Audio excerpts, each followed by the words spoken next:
दिल्ली के रामलीला मैदान में 24 अगस्त 2025 को एसएससी प्रोटेस्ट के नाम पर 4000 से ज़्यादा विद्यार्थियों की भीड़ उमड़ी थी। ये विद्यार्थी टीचर के आह्वान करने पर अलग अलग राज्यों से यहाँ पर आए थे।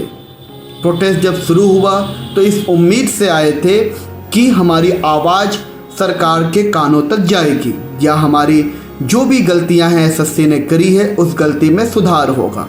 बड़ी उम्मीद, बड़े सपने लेकर वो झोला बस्ता लेकर अलग अलग राज्यों से यहाँ पर टीचर के आह्वान करने पे चले आए। शुरू हुआ था इसी उद्देश्य के साथ, लेकिन जब ये प्रोटेस्ट ख़त्म होने लगा और ख़त्म होते होते रात तक, अगले दिन तक सच्चाई का पता चलने लगा।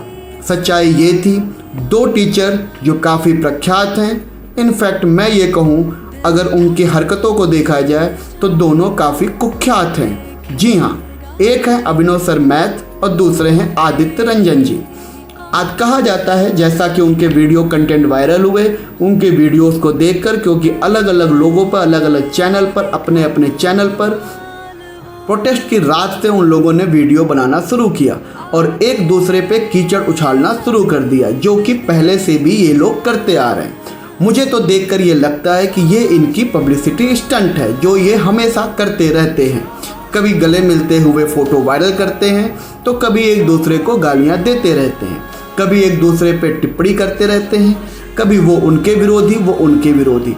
हमें इससे कोई भी समस्या नहीं है। ये आपका पब्लिसिटी स्टंट हो, चाहे आप एडमिशन लेने का बहाना हो, चाहे फिर मीडिया में बने रहने का जो भी आपका उद्देश्य हो। दिक्कत इस बात से आती है कि जब आप बंदूक बच्चों के कंधे पर लगाकर और अपनी रोटियां सेकना शुरू करते हैं। जी हाँ, बिल्कुल, मैं ये बात बहुत ही उन दोनों लोग के वीडियो को देख के कहता हूँ। आप एसएससी प्रोटेस्ट कर रहे हैं, आपके नाम पे, चाहे अभिनव के नाम पे, चाहे आदित्य के नाम पे, जिनके भी नाम पे बच्चे वहाँ पर उमड़े हैं, उनकी जिम्मेदारी आपकी है, उनके उम्मीद आपके हैं। आप चाहते तो ये लड़ाई सोशल मीडिया पे ना आती, आप आपस में भी सुलझा सकते थे या फिर प्रोटेस्ट के अंत में सुलझा सकते थे।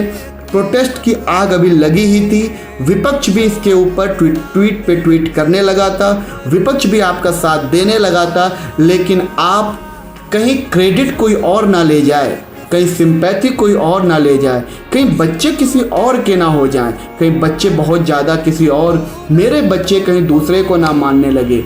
आप, जाहिर सी बात है कि आपके कहने पे बहुत से बच्चे आते हैं, आपने छोटी सी उम्र में बहुत बड़ा साम्राज्य स्थापित कर लिया है, बहुत बच्चे आपके फ़ैन हो गए हैं, बहुत जानकार हैं, आप लोग बहुत पढ़े लिखे हैं। दोनों ने एसएससी सिलेक्शन ले लिया, उसके बाद भी आपने शिक्षा जगत में आना अपनी इच्छा से चुना।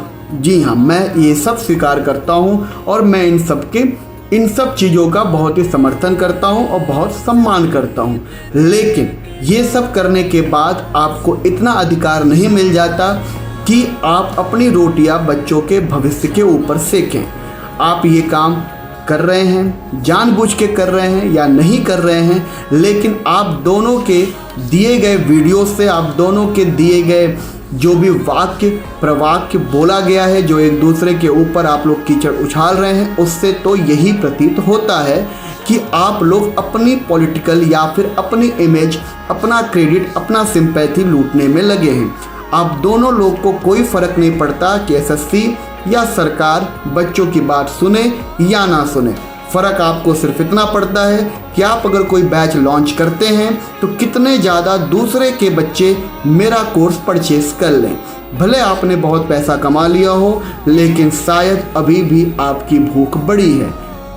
तो मैं बच्चों से रिक्वेस्ट करूँगा, बच्चों से अनुरोध करूँगा कि आप इनके या इन जैसे टीचर्स के बहकावे में बिल्कुल ना आए, सतर्क रहें, समझदार बने, अंधे मत बने। ब्रेन वॉश करते हैं ये लोग। कृपया पढ़ाई पे ध्यान दें और ऐसे लोगों को जल्द से जल्द पहचानें।